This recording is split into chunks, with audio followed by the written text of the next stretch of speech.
Om Swastiastu, Assalamualaikum warahmatullahi wabarakatuh. Salam Namo Buddhaya, salam kebajikan, dan salam sejahtera untuk kita semua. Kami dari kelompok 1C akan mempresentasikan bakteri dan mikologi veteriner dengan judul Uji Sensitivitas Antibiotika.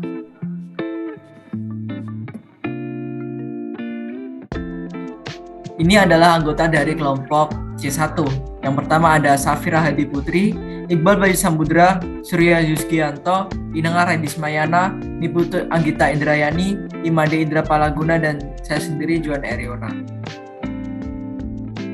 Akan dilanjutkan oleh rekan saya. Baik, yang pertama itu adalah pendahuluan. Nah, dalam menangani suatu patogen yang telah diisolasi dan diidentifikasi, tentu kita harus mencari tahu bagaimana tingkat sensitivitas dari bakteri tersebut terhadap obat-obatan. Sedangkan saat ini sudah marak obat-obatan di pasaran.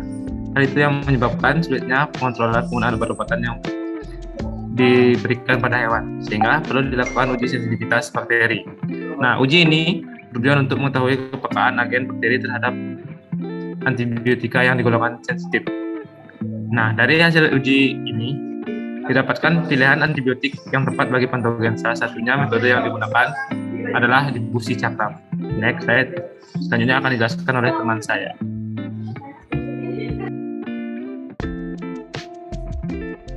Baik, selanjutnya adalah alat dan bahan. Adapun alat dan bahan yang digunakan pada uji ini yaitu yang pertama api Bunsen, paper disc. Paper disc yang digunakan pada kali ini yaitu menggunakan 4 paper disc yang berisikan antibiotika diantaranya streptomycin, chloramphenicol, clindamycin, dan bacitracin. Selanjutnya adalah biakan murni dari bakteri E. coli dan Streptococcus, cotton bud, pincet, dan Mueller-Hinton agar. Selanjutnya akan dilanjutkan oleh teman saya. Terima kasih. Baik, selanjutnya saya akan menjelaskan mengenai cara kerja dari uji sensitivitas bakteri itu sendiri. Hal pertama yang perlu dipersiapkan adalah biakan bakteri yang sudah murni dan tidak terkontaminasi oleh bakteri lain. Dan caranya yang pertama itu dengan menginokulasikan 3-10 koloni bakteri yang telah murni ke dalam 4 ml media biakan cair seperti Triptychus soy broth. Kemudian diinkubasikan media tersebut pada suhu 37 derajat Celcius selama 2 hingga 5 jam. Yang ketiga, amati biakan tersebut dan cocokkan dengan kekeruhan McFarland 0,5. Apabila kekeruhan ini sudah sesuai, langkah-langkah selanjutnya nanti akan dijelaskan pada video berikut. Next slide.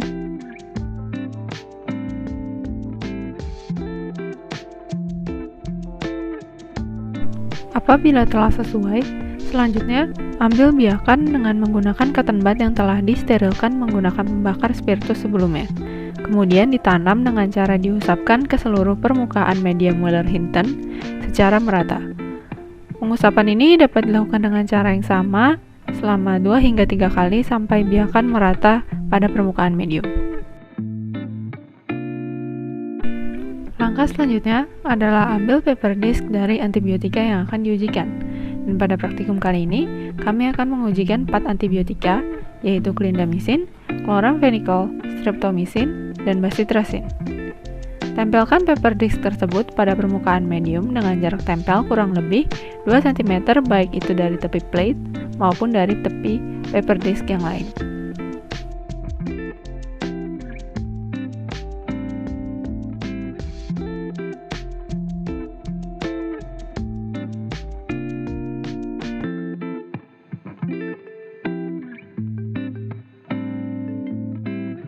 Setelah selesai, media Mueller-Hinton akan diinkubasikan pada suhu 37 derajat Celcius selama 18 hingga 24 jam di inkubator.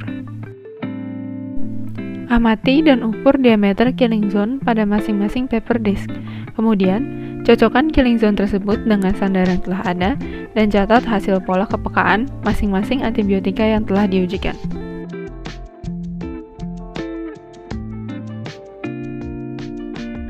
Selanjutnya setelah masa inkubasi ada hasil yang kita beli. Yang pertama ada E. coli yang 29, streptomycinnya 29, chloramphenicol 27 mm, clindamycin 25 mm, dan dexiterasin yang 20 mm, sedangkan streptococcus streptomisinnya 18 mm, chloramphenicolnya 25 mm, pseudomonasinnya 15 mm, dan dexiterasinnya 30 mm.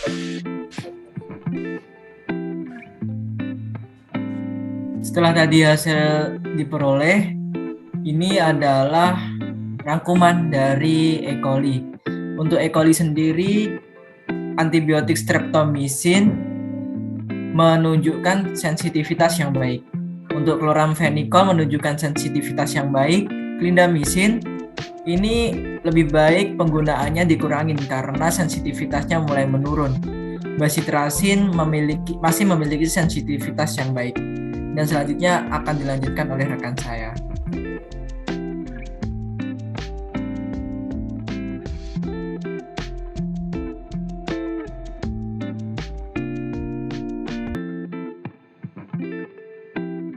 Baik, untuk selanjutnya adalah terkait hasil uji sensitivitas pada bakteri Streptococcus sp, di mana pada awal tadi sudah dijelaskan mengenai metode-metode yang kita gunakan, yaitu dengan membandingkan diameter dari killing zone pada hasil tersebut dan juga dibandingkan dengan standar killing zone antibiotik yang kita gunakan.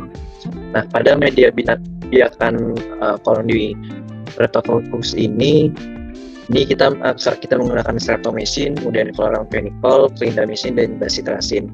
Dimana seperti yang kita ketahui, Streptococcus ini merupakan bakteri gram positif dan juga termasuk ke dalam bakteri anaerobik dan bentuknya itu bulat berantai.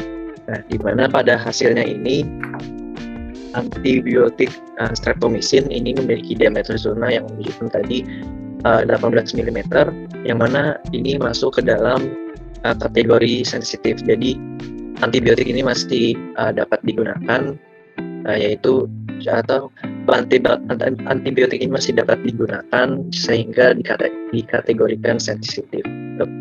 Sementara untuk hasil antibiotik chloramphenicol ini tadi menunjukkan sebesar diameternya itu adalah 25 mm, di mana ini menunjukkan masih kategori sensitif. Artinya antibiotik ini masih dapat kita gunakan dan juga antibiotik ini dapat bekerja dengan baik pada bakteri Streptococcus ini. Dan selanjutnya antibiotik kita menggunakan antibiotik clindamycin. Ini tadi kita sudah melihat ini diameter zonanya yaitu adalah sebesar 15 mm, di mana ini sudah masuk kategori ada kategori intermediate. Nah, hal ini kenapa? Karena antibiotik ini sebenarnya ini bekerja pada infeksi-infeksi bakteri yang bersifat aerob dan juga bakteri-bakteri gram negatif pada umumnya. Dan yang terakhir ini kita gunakan bacitracin, di mana pada bacitracin tadi ini menunjukkan diameter killing zone-nya itu sekitar sebesar 30 mm, yang mana ini masuk ke dalam kategori antibiotik yang masih sensitif dan juga dapat digunakan dan juga masih bekerja baik pada bakteri Streptococcus ini. Baik, untuk selanjutnya akan dilanjutkan oleh teman saya. Terima kasih.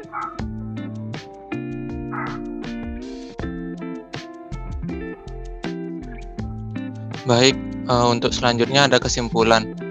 Untuk kesimpulannya, bahan-bahan antibiotika pada praktikum ini mempunyai pengaruh yang berbeda terhadap visibilitas dengan kemampuan menghambat pertumbuhan bakteri yang terlihat pada tingkat sensitivitasnya atau hal ini juga ditunjukkan dengan adanya zona bening atau killing zone di setiap paper dish pada kedua cawan media biakan bakteri tersebut, yaitu E. coli dan Streptococcus. Lalu pada uji ini juga yang dilakukan antibiotika streptomycin, chloramphenicol, dan bacitracin masih memiliki tingkat sensitivitas yang lebih baik, sedangkan clindamycin telah memasuki tingkat intermediate yang bisa dibilang kurang sensitif. Untuk selanjutnya akan saya kembalikan ke moderator. Terima kasih. Berikut referensi yang kami pakai. Terima kasih. Saya tutup dengan Om Santi Santi Om. Wassalamualaikum warahmatullahi wabarakatuh. Salam sadu sadu sadu.